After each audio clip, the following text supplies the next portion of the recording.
레위기 15장은 유출병과 유출로 인한 부정과 그 부정에서 어떻게 정결하게 될 수 있는지를 말씀합니다.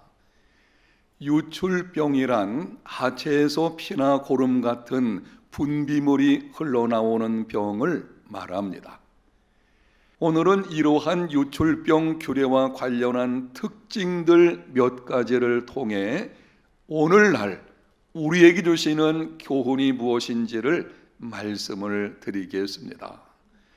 유출병 규례의 특징과 관련된 교훈들 중에 첫 번째, 하나님의 구원과 승리를 경험하려면 거룩한 삶을 회복하라. 여러분이 오늘 본문과 레위기 15장을 읽어보게 되면 이런 생각이 들 수도 있습니다. 성경에 뭐 이런 내용들을 다 기록을 해 놓았나?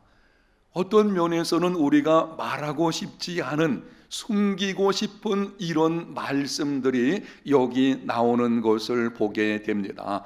그런데 하나님께서는 이러한 규례들이 가지는 특징들을 통해 우리에게 주시는 말씀들이 있습니다. 그 말씀들 중에 첫 번째는 하나님의 구원과 승리를 경험하려면 거룩한 삶을 회복하라. 유출병의 중요한 특징은 2차, 3차에 걸쳐서 부정이 전염되는 것입니다. 유출병이 있는 사람은 당연히 부정합니다. 유출병자와 접촉한 사람이나 물건들도 부정합니다. 2차 감염입니다. 유출병자의 몸이 닿았던 것에 접촉을 해도 부정합니다. 3차 감염입니다. 유출병자 침상에 접촉한 사람, 유출병자가 앉았던 자리에 부지 중이라도 앉은 사람, 유출병자가 만졌던 물건을 옮기는 사람, 유출병자의 침이 묻은 사람 모두 부정합니다. 심지어는 몽정이나 부부 관계로 인한 설정, 여자의 월경까지 부정하다고 말씀을 합니다. 질문을 하게 됩니다. 하나님께서 이러한 규례를 주시는 이유가 무엇일까? 2차, 3차 감염까지 말씀을 하시고 그 말씀대로 순종하려면 항상 긴장하고 조심해야 합니다. 마음과 삶의 쉼을 얻기가 어렵습니다. 여기 나오는 말씀 그대로 순종해서 지키려고 한다면 우리 삶의 자유함이 없을 것처럼 생각됩니다. 그런데 왜 이렇게까지 말씀을 하시는 것입니까? 이유를 본문 31절에 말씀합니다. 너희는 이와 같이 이스라엘 자손이 그들의 부정에서 떠나게 하여 그들 가운데에 있는 내 성막을 그들이 더럽히고 그들이 부정한 중에서 죽지 않도록 할지니라. 이스라엘 자손이 그들의 부정에서 떠나게 하여서 그들 가운데에 있는 하나님의 성막을 더럽히지 않게 하시려고, 그러므로 말미암아 이스라엘 백성들로 하여금 하나님 앞에서 하나님이 약속하신 복들을 누리는 삶이 되게 하시려는 것입니다. 이 말씀 중에 그들 가운데에 있는 내 성막이라는 말을 주목해야 합니다. 하나님의 성막이 이스라엘 자손들 가운데에 있었습니다. 하나님 성막이 이스라엘 자손들 가운데에 있었다는 것이 어떤 의미를 갖는 것인지 구약성경 신명기 23장 14절에 말씀을 합니다. 이는 내 하나님 여호와께서 너를 구원하시고 적군을 내게 넘기시려고 내 진영 중에 행하심이라. 그러므로 내 진영을 거룩히 하라. 그리하면 내게서 불결한 것을 보시지 않으므로 너를 떠나지 아니하시리라. 하나님의 성막이 이스라엘 백성들 가운데에 있다. 하나님 그분께서 이스라엘 진영 중에 있다고 하는 것은 아주 두 가지 중요한 의미를 가지고 있는데요. 하나는 구원하심이고 다른 하나는 전쟁에서의 승리입니다. 하나님이 함께 하신다라고 하는 말씀이 갖는 의미는 구원하시고 승리하게 하시고 바로 이런 의미를 가지고 있습니다. 그래서 하나님께서 그 다음 하반절에 말씀을 합니다. 내 진영을 거룩히 하라. 그리하면 내게서 불결한 것을 보이지 않으므로 너를 떠나지 아니하시리라. 너희들이 하나님이 함께 하심으로 이루어지는 구원과 승리를 경험하려면 거룩한 삶이 되라는 것입니다. 애굽에서 나온 이스라엘 백성들이 요단에 이르렀습니다. 앞에는 넘실대는 요단강이 있었고 건너편에는 강대한 가나안 7족속이 있었습니다. 그때 하나님께서 여호수아를 통해서 명령하셨습니다. 여호수아서 3장 5절입니다. 여호수아가 또 백성에게 이르되 너희는 자신을 성결하게 하라. 여호와께서 내일 너희 가운데에 기이한 일들을 행하시리라. 너희는 자신을 성결하게 하라. 당시 상황에 맞지 않는 명령처럼 보여집니다. 지금 이스라엘 백성들의 관심은 넘실대고 있는 요단강을 어떻게 건널 수 있는지, 요단강을 건넌 후에 앞에 놓여있는 강대한 가나안 7족속들과 전쟁을 치러서 어떻게 우리가 승리할 수 있는지, 무슨 전략을 세워야 하는지라고 하는 것입니다. 그런데 하나님의 명령은 너희는 스스로 성결하게 하라. 왜 그렇게 말씀하시는 것입니까? 거룩은 하나님의 구원과 승리를 경험하는 능력이기 때문입니다. 백성들이 자신을 성결하게 했을 때에 두려움이 변해서 담대함이 되었습니다. 하나님을 신뢰하는 믿음을 갖게 되었고 그 믿음으로 요단강으로 들어섰습니다. 요단강이 갈라지게 되었고 이후에 가나안 정복 전쟁에서 승리를 하게 된 것입니다. 하나님의 구원하심과 승리하게 하심을 경험하려면 거룩한 삶이 회복되어야 합니다. 스코틀랜드의 목사로서 많은 사람의 존경을 받았던 로버트 머리 맥체인이 이렇게 말했습니다. 거룩한 사람은 하나님의 손에 들린 강력한 무기이다. 하나님은 거룩하시기 때문에 거룩한 자와 함께 하시고 거룩한 사람을 통해 일을 행하십니다. 거룩한 삶이 회복되어지면 지금도 우리와 함께 하시는 하나님, 예수 믿는 우리가 세속화되는 모습이 있다고 해도 하나님은 여전히 우리를 사랑하셔서 함께 하십니다. 문제는 여기 있어요. 거룩을 상실하게 되면 함께 하시는 그 하나님의 구원하심과 승리하심의 능력을 경험하지를 못하게 되는 것입니다. 하나님의 구원과 승리를 경험하는 삶이 되려고 하면 무엇보다 먼저 거룩한 삶이 회복되어야 합니다. 이렇게 하십시오. 저와 여러분이 인생길을 걸어가는 중에 넘실대는 요단강 같은 장애물을 만났든지 아니면 어떤 영적 전쟁을 치르려고 할 때에 함께 하심으로, 하나님의 함께 하심으로 주어지는 그 구원과 승리를 맛보기 원하신다면 어떤 방법을 먼저 모색하지 마시고 하나님 앞에 엎드려서 자신을 점검하십시오. 내 속에 아직까지 해결되지 않은 죄의 문제는 없는지, 끊어야지 하면서 끊지 못하는 것은 없는지, 하나님보다 더 사랑하는 것은 없는지 끊임없이 성찰하고 그 가운데서 결단해야 합니다. 끊어야 할 것을 끊고 버려야 할 것은 버리고 이제는 거룩한 삶이 회복되어지는 저와 여러분의 삶이 되시기를 축복합니다.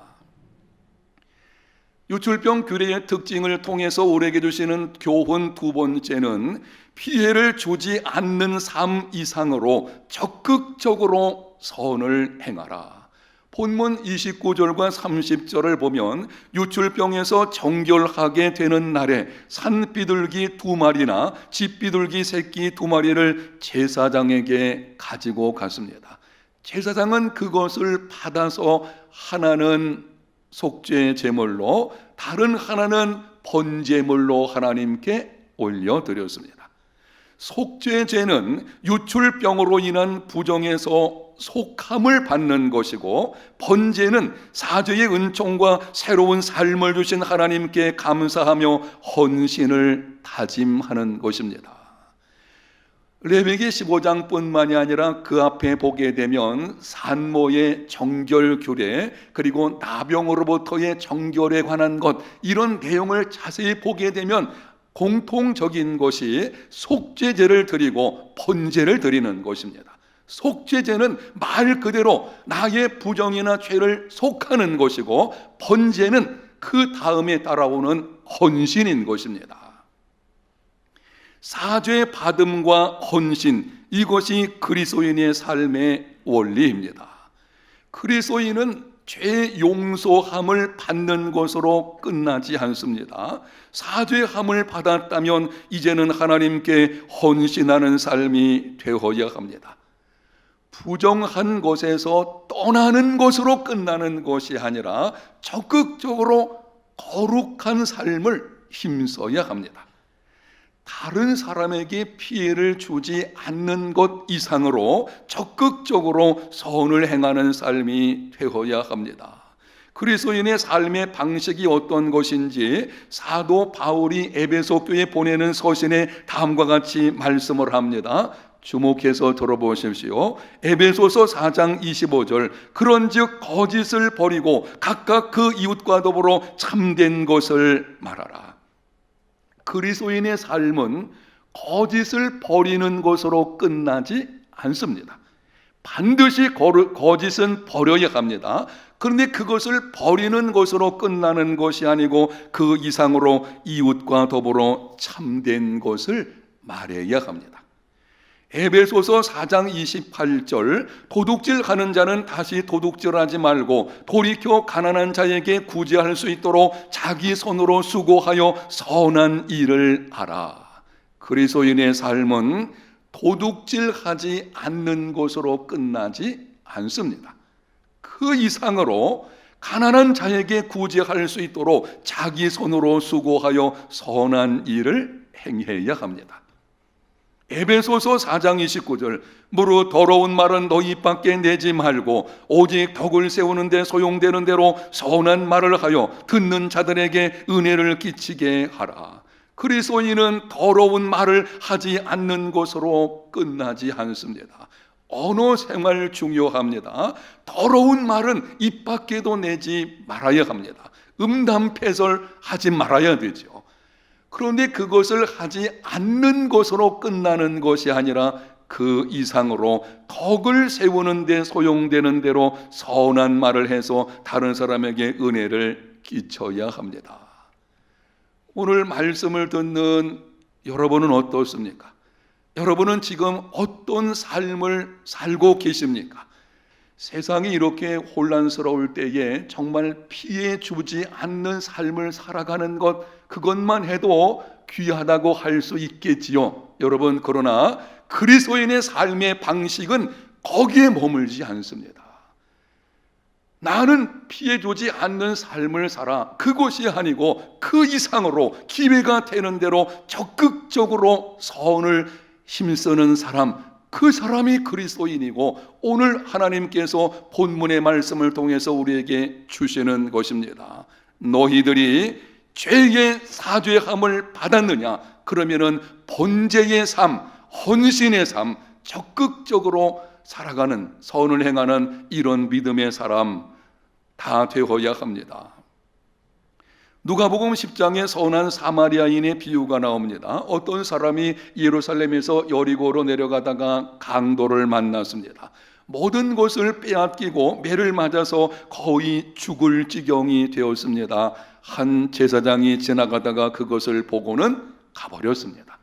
한 레위인이 또 그 상황을 보고 그냥 자기 길을 갔습니다. 그런데 어떤 사마리아인은 불쌍히 여겨서 가까이 갔습니다. 기름과 포도주를 상처에 붓고 싸매고 자기 짐승에 태워 주막으로 데려가서 돌보아 주었습니다.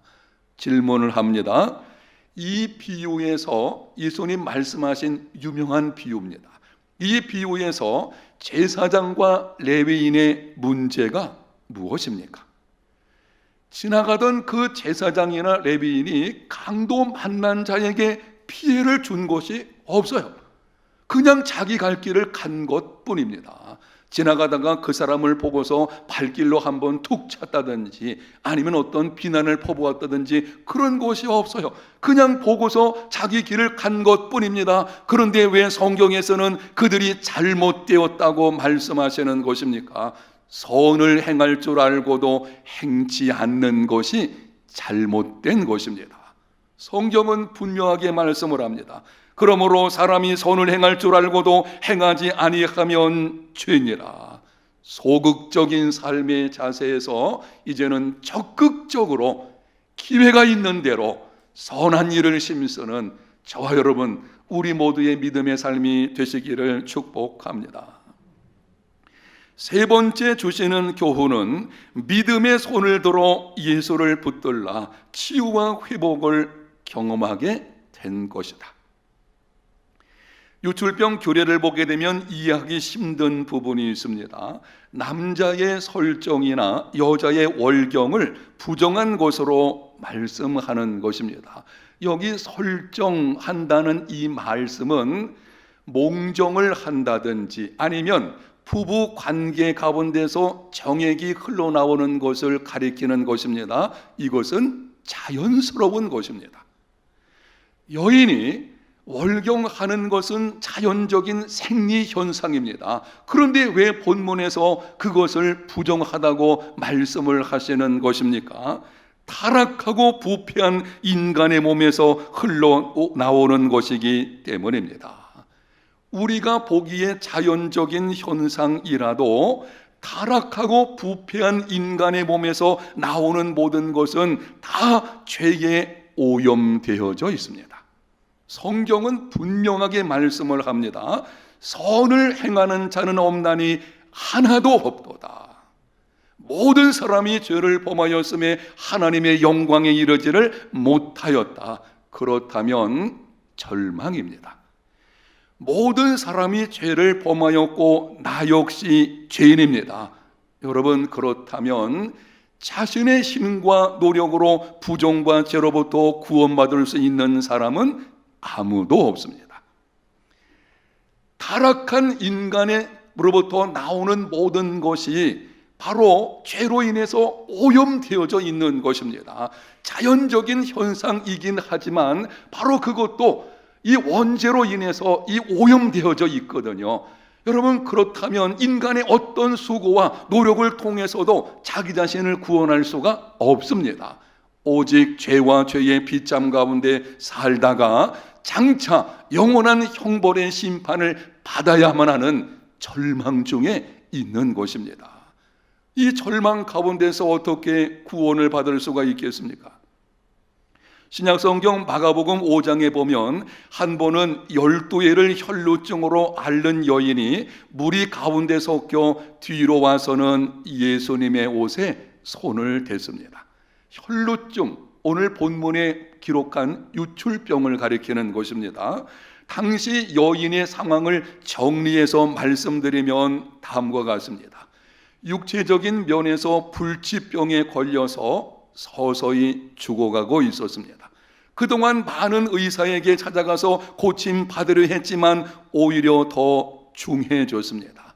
가진 재산을 다 허비하고 절대 빈곤 상태가 되었습니다. 종교적으로는 부정한 자로 취급받아서 성전에 들어갈 수 없었습니다. 사회적으로는 사람들과 함께할 수 없는 격리된 삶을 살아야만 했습니다. 이 모든 상황을 한마디로 정리하면 절망입니다. 소망이 없는 여인의 삶이었습니다. 그런데 하루는 여인이 예수님에 관한 소문을 듣게 되었고 절망 가운데서 일어났습니다. 예수님께로 나아갔습니다. 그런데 이게 웬일입니까? 예수님께 찾아갔더니 예수님을 둘러싼 수많은 사람들이 있는 것입니다. 유출병이 있는 사람은 다른 사람을 접촉하면 안 되거든요. 그러나 여인은 그 상황에서 포기하지 않았습니다. 사람들을 해치고 앞으로 나가서 예수님의 옷에 손을 댔습니다. 성경에 이렇게 기록을 합니다. 이는 내가 그의 옷에만 손을 대어도 구원을 받으리라 생각함이로라. 무엇이 여인으로 하여금 그 절망의 자리에서 일어나게 만든 것입니까? 앞에 놓여 있는 장애물, 그 많은 사람들을 12해 동안을 계속 하혈을 했다면 그 몸이 얼마나 파리한 가운데 있겠습니까? 그런데 그 약한 몸을 가지고 해치고 포기하지 않고 나가게 만든 것이 무엇입니까? 그녀에게는 믿음이 있었는데요, 내가 그의 옷에만 손을 대어도 구원을 받으리라. 그 믿음을 보시고 포기하지 않는 절망 가운데서 일어나 나와서 옷에 손을 대는 그 믿음을 보시고 예수님께서 말씀하셨습니다. 딸아, 네 믿음이 너를 구원하였으니 평안히 가라. 네 병에서 놓여 건강할지어다. 이 주님의 말씀이 오늘 여러분에게 들려지는 시간이 되시기를 축복합니다.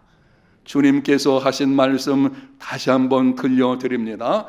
딸아, 내 믿음이 너를 구원하였으니 평안히 가라. 내 병에서 놓여 건강할지어다. 사랑하는 성도 여러분, 오늘 본문에 보면 유출병자가 다른 사람에게 손을 대면 그 사람이 부정하게 됩니다. 그런데 여인이 믿음으로 예수님의 옷에 손을 대었을 때에 오늘 본문 율법 규례라고 한다면, 그대로 적용한다면 여인이 예수님의 옷에 손을 대는 순간 예수님도 부정하게 되어지는 것입니다. 그런데 놀라운 일이 벌어지게 되었습니다. 여인이 믿음의 손을 들어서 예수님을 만지는 그 순간 여인에게 있는 부정함이 예수님께로 옮겨진 것이 아니라 예수님의 구원과 치유와 회복의 능력이 여인 속으로 흘러 들어가게 되었습니다. 그래서 구원받고 치유받고 놀라운 회복이 이루어지게 된 것입니다. 여러분이 지금 안고 있는 문제가 무엇입니까? 여러분을 힘들게 만들고 있는 것은 무엇이 있습니까? 혹시 죄의 문제입니까? 믿음의 손을 들어서 예수님을 붙잡으십시오. 그리하면 예수님이 십자가상에서 모든 죄를 대신 담당하신, 그러므로 그 구원의 능력이 우리에게 흘러 들어오게 될 것입니다. 여러분이 육신적인 질병 때문에 힘들어하고 계십니까? 믿음의 손을 들어서 주님을 붙잡으십시오.